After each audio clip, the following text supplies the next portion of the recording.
scoreboard here. Actually, let's take a look at the rosters if we can for just a brief moment, because I want you guys to know where all the teams are sitting at. Of course, we have the German Empire facing off against the United Kingdom. So we'll take a look at the scoreboard in a little bit.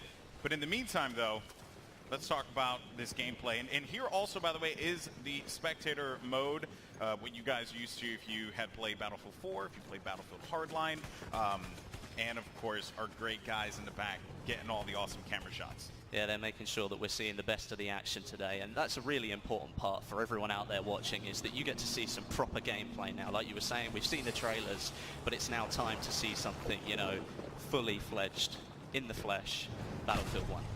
And here we go, folks. So we have some tank gameplay here. And X-Factor working with his teammates. This is the Mark IV tank, I believe. He's blowing up the map, making sure he knows what's going on. There we go, smash through the wall. It's not like it's even there. Yeah, no, the tank is absolutely brutal.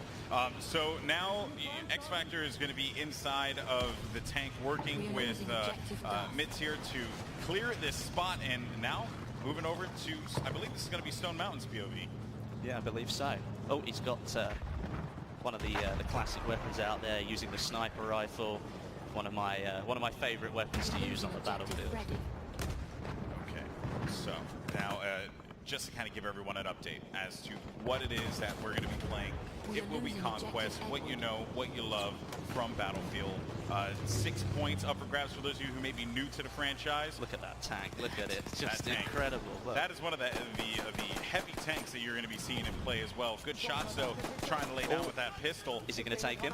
Grenade going out.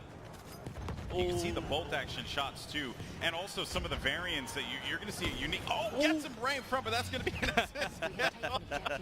Fantastic.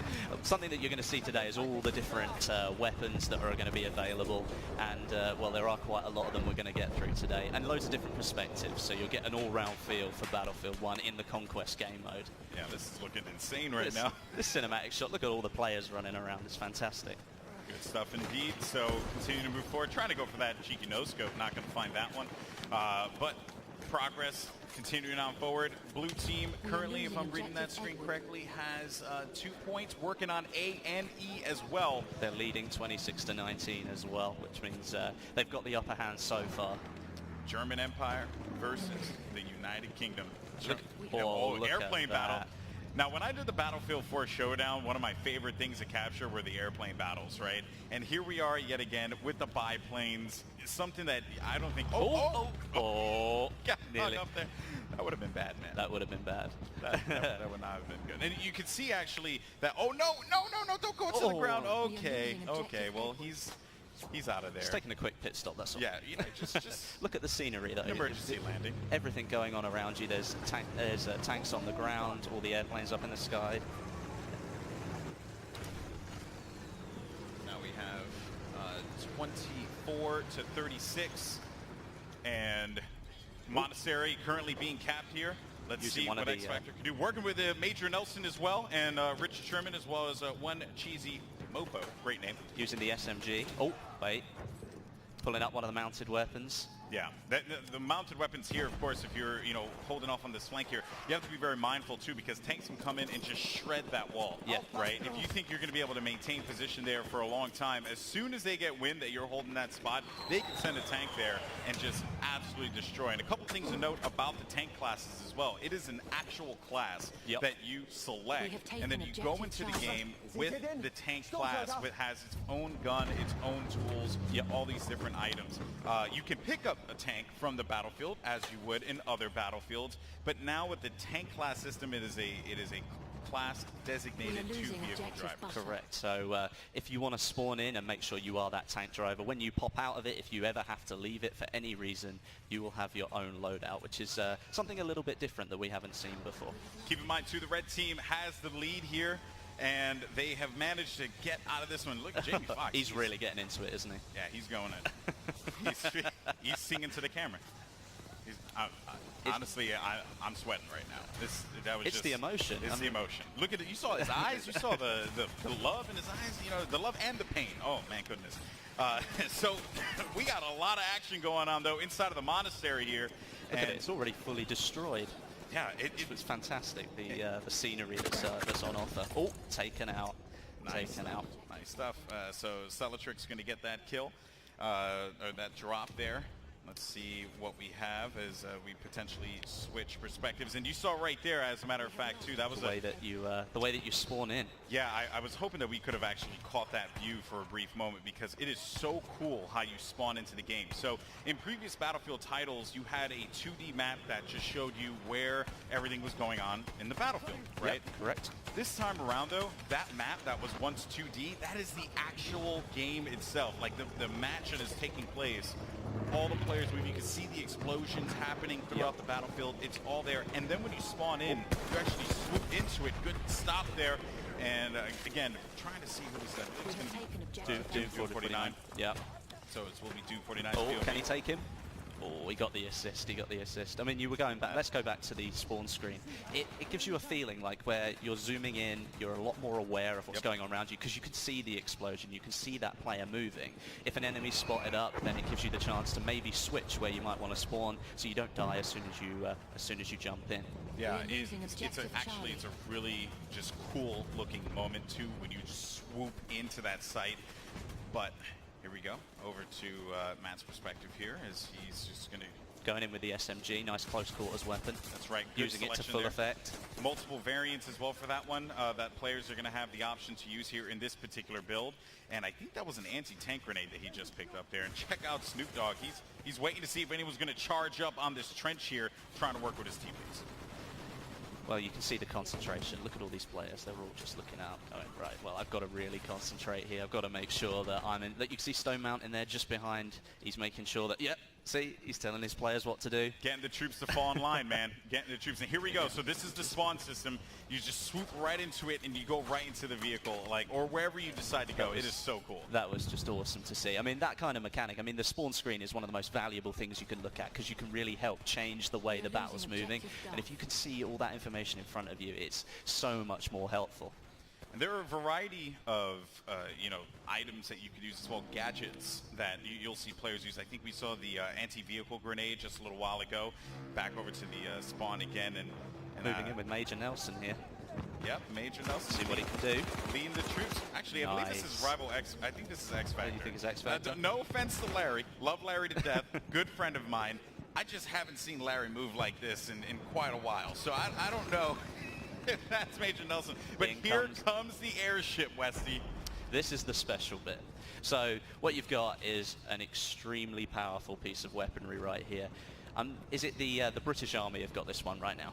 Yeah, so because of that, the way it works essentially is that you want to look at it as when the team is down, it's that last-ditch opportunity, that last effort to be able to get back into the game. And the airship, if used properly, can cause a lot of damage. It is an incredible piece of weaponry, a behemoth, if you will. I mean, obviously, though, it's a huge target. As we can see, it's getting shot already.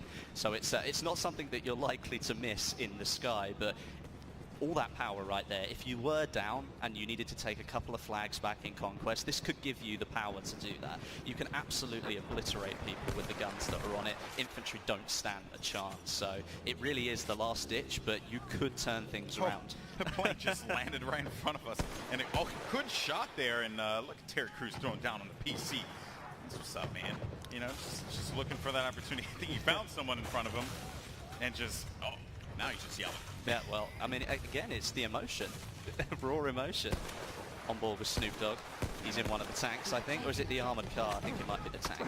Yeah, I think that is the tank there. And over here, Stone Mountain's POV dealing with a lot of pressure, and Sea-Nanner's coming out of nowhere, giving him the business.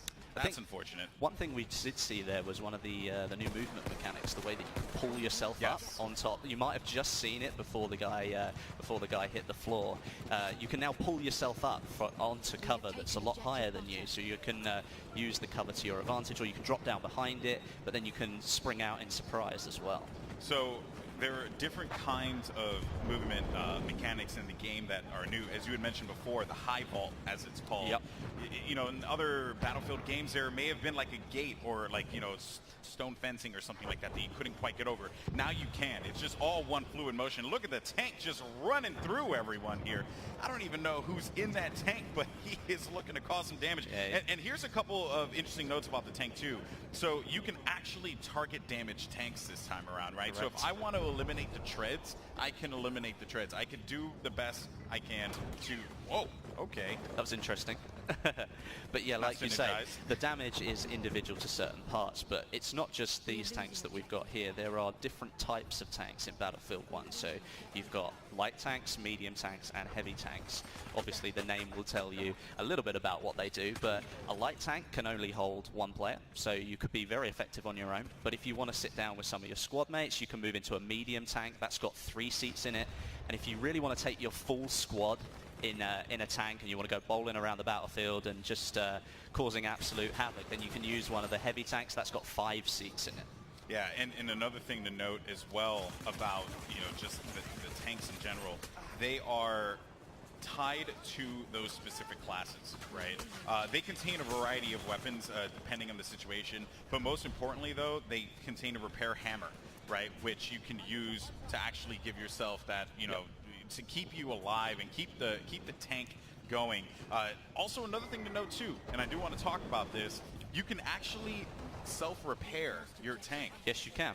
So you can stay in the tank, but there's a trade-off, right? Like all things, there's a trade-off. You actually cannot get out of the tank. You can't move, you can't fire, you can't do anything. You're kind of a sitting duck. So while you can't repair, you can't do a lot of things. And by the way, he's parachuting out. Oh, this is it. This is what we were waiting for. Just raining destruction on his opponent here. Finds one in front of him. He's just going to land on this building. Here we go. Is he going to make it? Nice. Good stuff there. Takes him down. No, but that's one thing about the airship. If you do spawn in, you happen to be in one of the weapons, you want to get back into the action. Maybe you want to get a little bit closer to the enemy. You think you can do some damage. Well, you can just jump out, parachute down, and get straight back into the battle. And another thing, you see that bayonet there, right? The bayonet, if you're sprinting and then you hit a specific button, you can actually go a little bit faster. Not only is it a good escape mechanic, potentially, if you're in a bit of a sticky situation, but if you just charge right into someone, you're going to take them out. Here we go, folks. The airship has been destroyed, and it is going to drop another incredible factoid about this airship, guys. It doesn't matter where it, like, there's no, like, pre-programmed, like, this is where this is going to fall. No, it falls anywhere. All those buildings down there are going to be destroyed. Just watch this. Oh, it's my incredible. Goodness. This is crazy. No, why would you go there? That is insane. Not just that, but once it's hit the ground, its carcass stays there as well. So you have to battle it out, moving through all of this, like, metal that's just crashed into the ground. It's a ruin at that point. Obviously, we saw a little bit of first person, a little bit of third person there. The first time I saw that, when I got to play this game, everybody just stood still and watched it. It was absolutely incredible to watch. Awesome stuff. And there you can see the remnants of what was there past the airship. It looks fantastic, doesn't it? And it also just creates a whole new, you know, gameplay element too, right? Because now you got to bob and weave through this metal. Yeah, I mean, like, you could have, like, taken cover behind some of those buildings. That's not gonna be the case anymore. Plus, let's say that it does land on all those buildings. You've got that close quarters environment. Well, now you get to see players that are a little bit further away, so it changes up the game a little bit. Here we go, X Factor Gaming. Nice view of the town here, actually. This is a nice shot. So you can see all of these buildings here, I believe, can be destroyed. And there's Captain Sparkles in the tank there, getting a little reckless. Finds one in front of him there. That's going to be a good pickup. Looking for a second kill as well. He's going to get the second pick. Good job indeed from X Factor Gaming. Every time we've gone on perspective with him, he has been a beast, just doing the dirty work, man. I expect nothing less from X Factor. If you've ever played with him or you've ever had the opportunity to see him play, he is just an extremely good Battlefield player. Oh, but just as we say that. Oh, well, it's the curse of the commentator, isn't it? it's your fault. And there you have it, folks. Congratulations. It was awesome. If I'm correct, I believe that was the German Empire who came out on top of that victory. Well, because obviously the British